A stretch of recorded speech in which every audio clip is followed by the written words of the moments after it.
Chris, you are kind of our point man on all this, so I would defer to you on what's going on and where it goes next. Yeah, basically, we've been kind of alluding to this, and I think Dan Wetzel, we kind of pointed to Dan Wetzel's article from Yahoo Sports about it last week, where he said, is this a gray area where can you have people going to games and giving you stuff? The rule says that you can't have staffers. I don't think that the NCAA will discern between staffers and a guy that bought somebody tickets in this situation. This isn't like a court of law where, they have to prove this and you broke the law type of thing.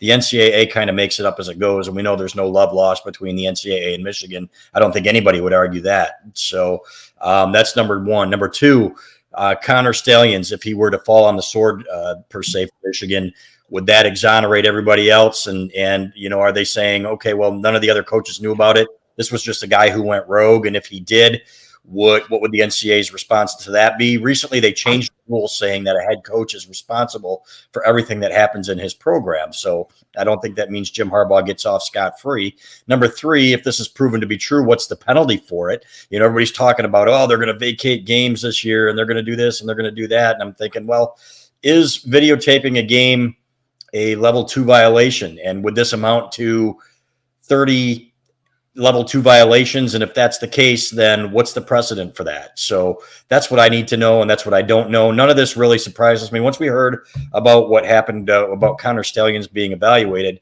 we kind of got the background on the story here. Like, okay, it could be that he had people sending him video from games, not that he was necessarily at games. So what is the penalty for that? So that's going to be interesting to see how that plays out. As somebody else said to me and texted me, only Michigan could get in trouble for stealing signs that are available to 100,000 people at every game each week. To me, there's just really no reason to do this. And if the kid is overzealous and doing this, a lot of these signals you can get from TV copies from all 22s. You could have somebody in the stands of a different team videotape stuff and send it to you, and it's not illegal because you didn't organize it. Now, if you organized it, then certainly that if a staffer organized it, then you're talking about gray areas here that you probably should not have wandered into. So doesn't mean they technically broke any rules. I don't know. That's for the NCAA to discern, but the NCAA doesn't even have the video yet. So I think Pete Thamel's probably getting his information from Ohio State, and he's got ties, everybody knows, to Urban Meyer and those guys. That's where he gets his sources. So a lot of the stuff that's being leaked is coming from Michigan rivals as well. So it'll be very interesting to see where it goes. What I said last week when everybody was like, this is a witch hunt, so on and so forth, I said, okay, let's wait and see, get more information and see what the evidence is. Now I'm going to say the same thing, is let's see what the evidence is and see where it goes. If there's a paper trail that brings it back to the Michigan coaches or something like that, then yeah, I think they're going to be dealt with accordingly.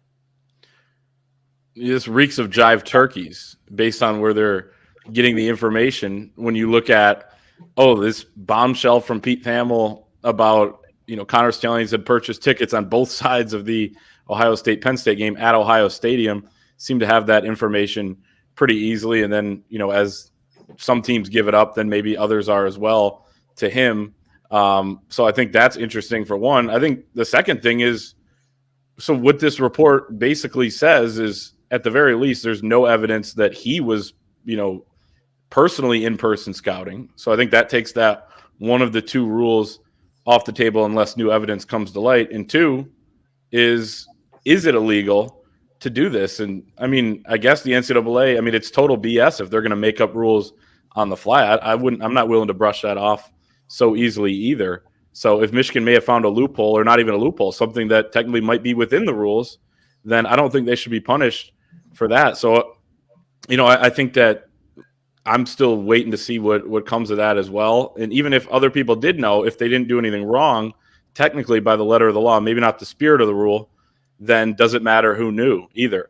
And then the third thing is, to me, is how severe is this? If they were doing it, if it was against the rules, how severe is it? And you can go back to the NCAA, which put together a working group to look at different rule changes potentially. And the working group on this rule change they were considering getting rid of the rule against in-person scouting. And they said, one, that they're not going to do it because it's not of national significance.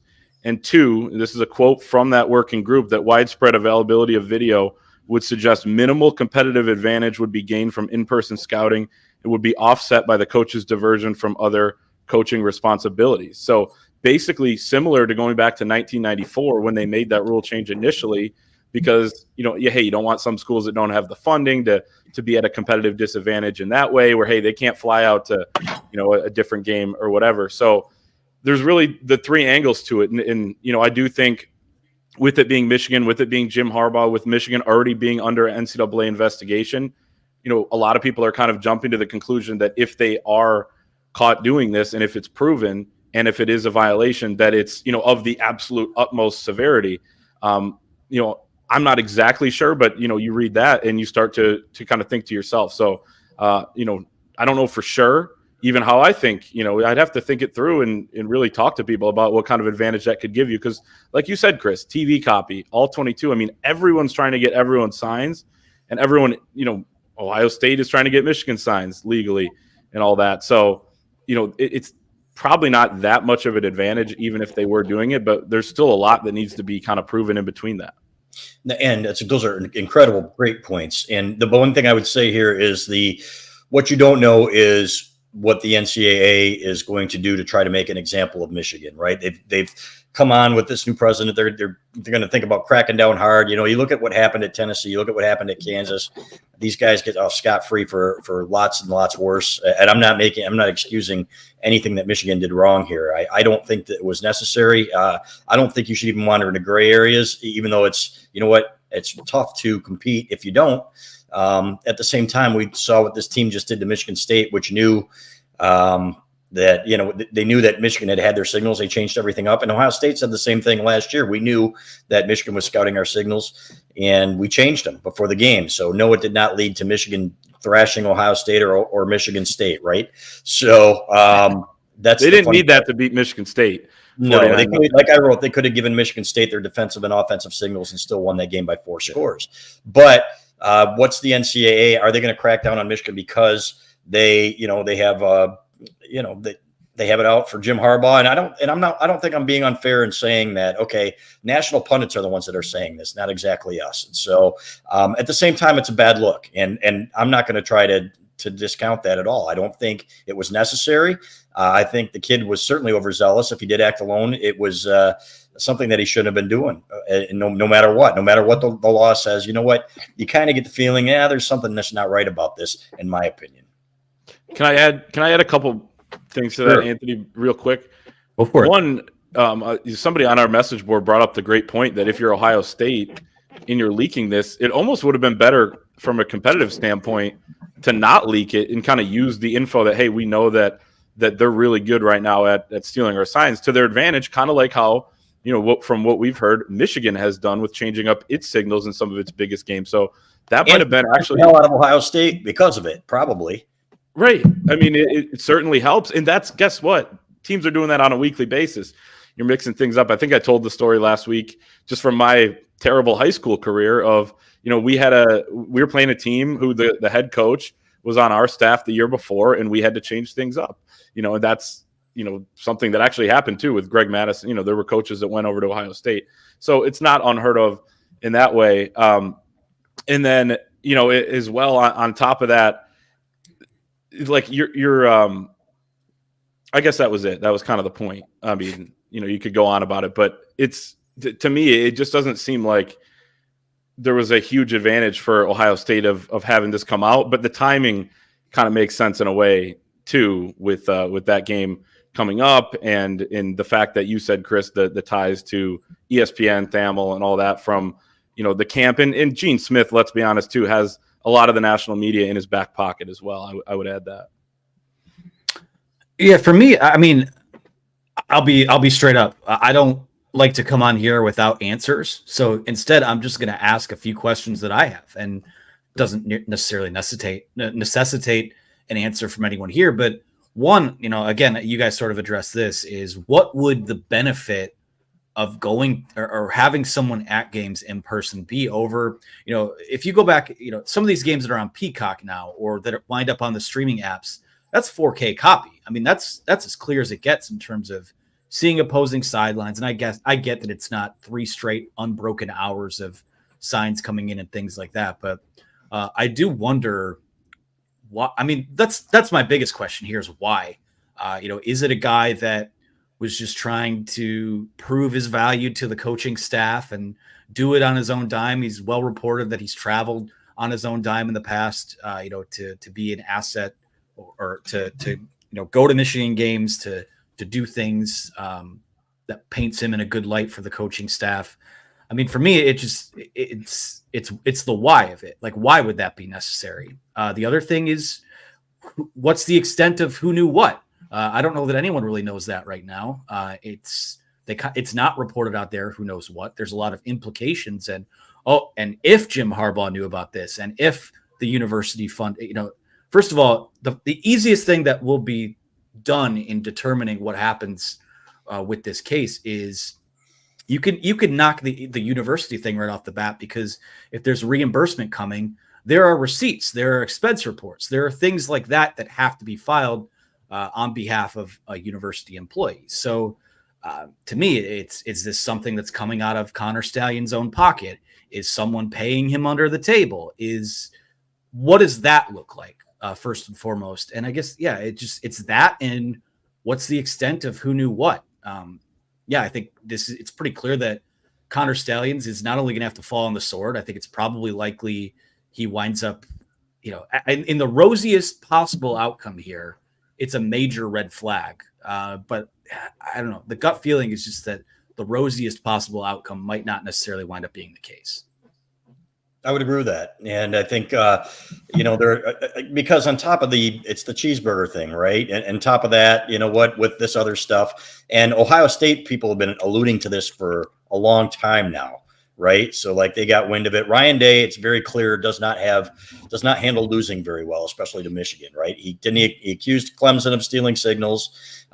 He accused somebody else of stealing signals. Now he's, accusing, whatever. So as if they don't have people trying to decipher other people's signals as well. We know it happens everywhere. Some people are better at it than others. If you're doing it legally, there's certainly nothing wrong with it. It is part of the game. Lloyd Carr used to be so paranoid about it that he would change signals during games at times, I was told. So if you're not changing up your signals, and there was one of these teams that hadn't for 4 years, they didn't even need to scout their signals because they saw the same thing every year from one of my sources. And it's like, all right, we know what they're going to do. Some guy points to his boot and then it's a bootleg. Oh my God. There's a tough one to crack. That's like 8th grade type of right, stuff. Exactly. That's not even 8th grade. That's 5th grade stuff. Yeah, true. True. So there's that. So it's really on you, number one. But does it look bad to people? Absolutely it does. And I would think, the same thing. It's like, all right, would it surprise me at all if I heard that Ohio State was, putting people behind Michigan's bench or on the other side of the bench? No, in fact, I'm sure they probably do in a stadium of 100,000 people. Yes, they are going to have people there and they are going to have people watching. They're probably doing it a little bit better than paying for tickets and swiping a card and stuff like that. So, but it's up to you to change your signs. And if that somebody's stealing your signs, like they did apparently, Don Brown's defenses, they didn't decipher it, and they ran. Don Brown had 4 plays though, but yeah, that's true. And somebody told me, and I don't think this is true, but 1 was zone and 2 was man, and they put the tight end in motion and they'd know what they were running. So you know what? That's on Michigan. And I never said, hey, you know what? That's on Ohio. That's oh my God, Ohio State's stealing signals. But remember when they put the big banners for the Outback Bowl behind the benches because they thought somebody was looking behind, and stealing signals. There was a reason for that. So there was no reason that Ohio State should have had their highest scoring outputs against Michigan in those 2 years. Period. End of story. And part of it, was what Don Brown run man against those receivers and stuff like that. But it certainly seemed like they knew where to go with the ball on every play. And that's on Michigan. Right. So, but yeah, it is what it is. And it's unfortunate. We'll see who else is implicated here. If the coaches are implicated, if we're to come out, for example, that Jim Harbaugh or an offensive coordinator or defensive coordinator or anybody said, hey, Connor, I need you to go to this game. I need you to videotape this, even though they knew it was against, or get guys to do it. To me, that's against the rules, coming from them saying, hey, what, it might not be a staffer, but it's somebody that's set up by a staffer to do it on their. To me, I don't think the NCAA will distinguish between that in this case. And I'll say this too. So Anthony and I were at an event earlier, and the bombshell comes out as we're in the parking lot there walking out, and we're like, oh my gosh. And then you read it and you're like, I think everybody that read this and a lot of Michigan fans had the same reaction where you're like, he was buying the tickets in his name. But part of me, as time goes on, it's only been a couple hours here, but part of me kind of thinks that him buying him in his own name, and especially a couple things. One, maybe there wasn't, maybe the chain of command and not everybody may have been aware of this because, I think if they were, and if they were purposely breaking a rule, I don't think Jim Harbaugh or anybody that would be directing this is dumb enough to be like, to leave this sort of paper trail. That's one thing. And then two, on the idea of a gray area or a loophole, it feels like, okay, well, we're not really paying them technically. Maybe we're just buying the ticket. I'm giving someone a ticket. You're receiving information. I'm not saying that's even within the rules. That's obviously something the NCAA can decide. And it seems like it's up for kind of interpretation there a little bit. But I don't know. Part of me thinks that it might have been a little bit more calculated that he bought him with his own personal credit card or whatever it was, and they put him in his name as well. Even though my first reaction was like, what is this guy thinking? If you're going to be doing it, it seems so obvious, but maybe there was kind of more to that aspect of it, I think. I don't know. I mean, I don't know the tactical advantage of putting in your own name as it pertains to that, especially when you're going into Columbus, when they're already going to find ways to accuse you of whatever, because that's how they wrap their head around. I guess my point there is that if you had the person buy it and you paid them as a reimbursement, maybe that would look more like a payment. I guess you would say with actual money. I mean, maybe that's part of the loophole. Yeah, I want to. We got a couple questions on the board about this. How would it be possible for them to have video evidence of that? Like I said before, like when you buy a ticket to a game now, like essentially your name goes on a list of the people that are there in attendance for security purposes. It's just like buying a plane ticket or a train ticket or what have you. And in a lot of these stadiums, and I don't know how many venues in the Big Ten are outfitted like this, but like if you go to an NFL stadium, Ford Field, for example, they'll take you back into that security room on a tour, and you can literally type in a seat number of, on game day, and they have hours of footage of, you picking your nose in the seat or eating popcorn in the seat. So like, damn it. If there's George Costanza with the ice cream. Yeah. Yes. Sorry about that, guys. If you're getting wild at Lions games or whatever, but I mean, it's not, if there's evidence of this, it's not going to take that much of a sleuth job to find. Like, it will be there. And all they have to do is kind of, they type in a seat number, see who was there, see that, that seat number is, registered to Connor Stallions.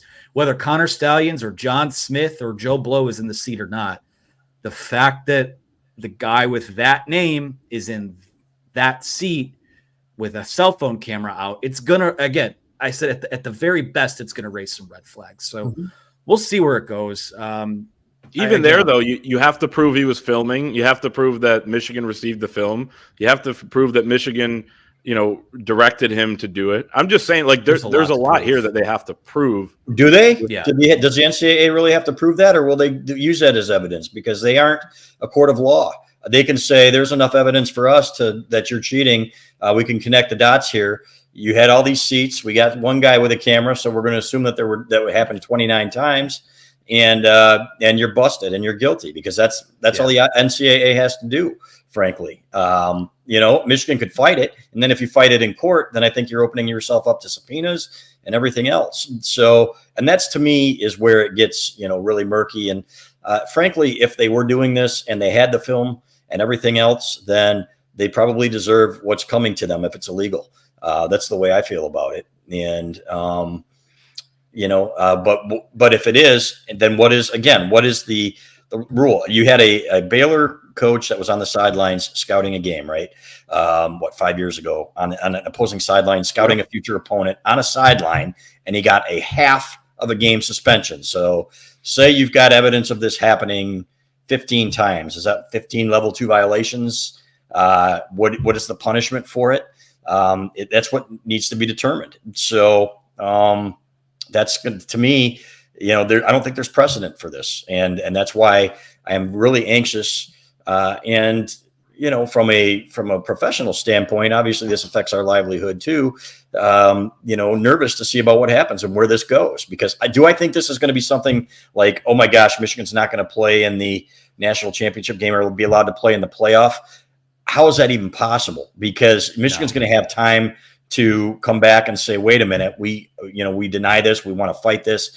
These cases usually take years. Are you telling me that the NCAA is going to say, okay, this is evidence that we have enough here from this one cell phone video or a couple cell phone videos of guys that you purchased seats for recording video that we're not going to let you play in the championship game and play for, I can't see how that's possible. It's a good point to keep coming back to.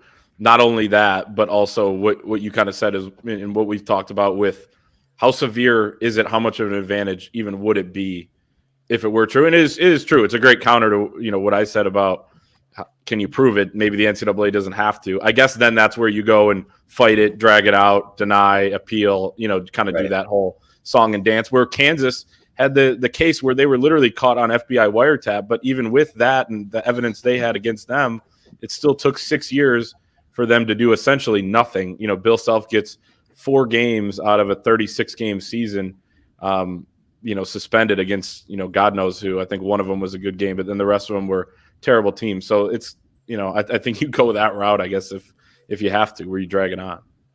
Yeah, I think that's true.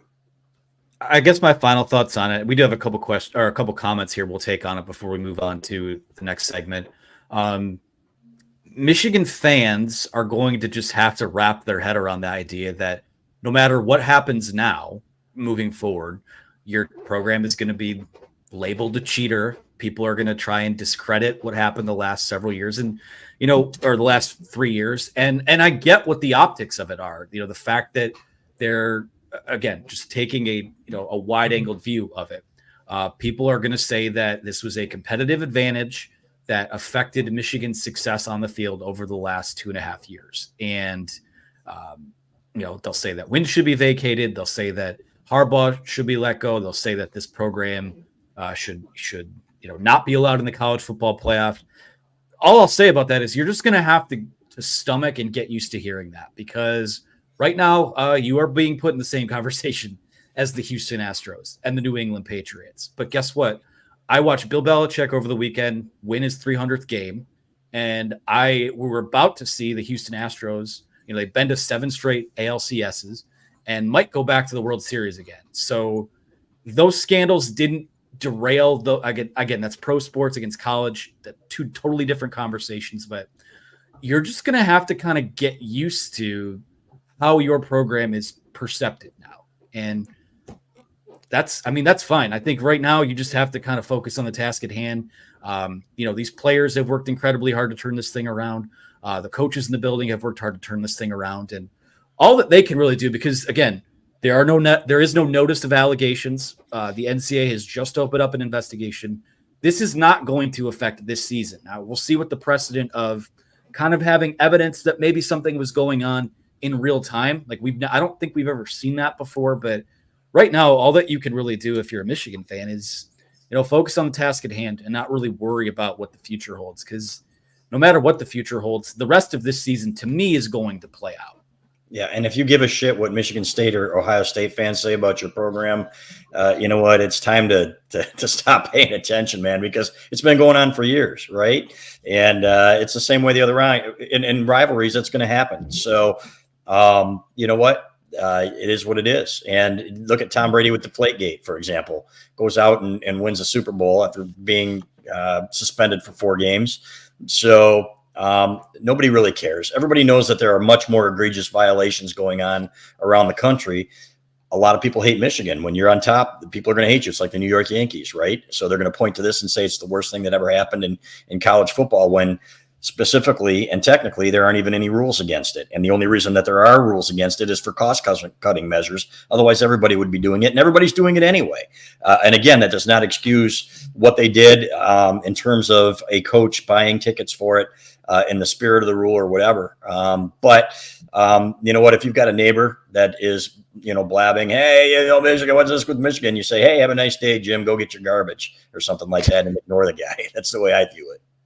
Yeah, and Anthony, kind of what you're speaking to there is the reputation, and I think part of that is why some of these opponents, namely Ohio State, would be so willing to come out and be like, okay, at the very least, we're going to paint Jim Harbaugh, who we hate. I mean, they hate him to their core at Ohio State. They hate him more than anything at Michigan State. They pretended for years they wanted him, especially at Michigan State, to stick around. And, you know, Ohio State tweets, you know, positively when he signed that first contract extension, all this stuff. Then he goes and beats them. They hate him to their core. They hate Michigan to their core. So at the very least, I think they're like, okay, we'll leak this. We'll make this a thing so that their reputation takes a hit and so that we don't look as bad for losing to them, frankly. Now, if it's a violation and Michigan did things that are wrong, that's another story. But it's still, either way, I think speaks to the motivation of some of these people to get this out there, because it's unprecedented as well how much is getting leaked right now. The NCAA can do it. We saw it in the prior case. Maybe they're doing some of that right now, and we're certainly seeing it with schools. I mean, how ESPN has this much detail of information is pretty stunning. It's not stunning at all. It's, you know, there are people with agendas everywhere, and we've known about some of these writers forever and who their sources are. And frankly, they should recuse themselves, or at least try to be a little bit more balanced, is the way I would put it. I mean, like I'm right now, I write for the Wolverine.com. I write for a Michigan fan site, but I'm willing to acknowledge that there was there could be some wrongdoing here, and that it's a bad look, right? So it depends. You know, a lot of it, I've listened to the national media. The guy that I'm really focused on here is Dan Wetzel. His opinion means something to me, and has, going back to the Fab Five stuff. He was absolutely right in the way Michigan handled that. There was no excuse for it. He's erring on the side of caution here, and I'm anxious to hear what his point of view on this is as well. It's like he said, you know, what are the laws? What are the rules? What can you do? What can't you do? To what extent will the NCAA punish this? And how can they? So let's keep an eye on it, see what else comes out, what evidence is real and what isn't. If there is video, for example, and if they find video in the Michigan on Connor Stalions' computer that Michigan was using to break down opponents that was obtained illegally, there will be punishment for it, and there probably should. I guess I should have said it should be stunning, the amount of detail I have as well, because I agree with I know, yeah, it is what it is. Yeah, I'll read a couple comments here and do an ad read, but I just want to make my stance on it clear. Whoever this touches should probably be gone. That's just where I kind of stand on it. But I think with all of what we just discussed, I don't think there's anything wrong with just saying I don't know and I have more questions. And I think it kind of seems like we're all there right